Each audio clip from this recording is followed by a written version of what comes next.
شهر رمضان الذي أنزل فيه القرآن هدى للناس وبينات من الهدى والفرقان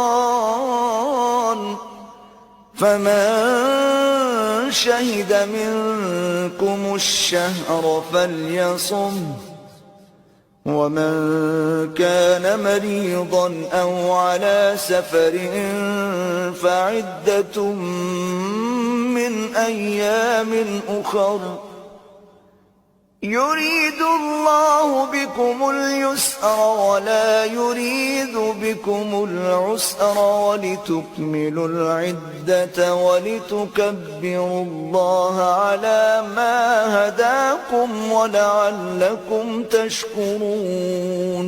रोजों का महीना रमजान का महीना है।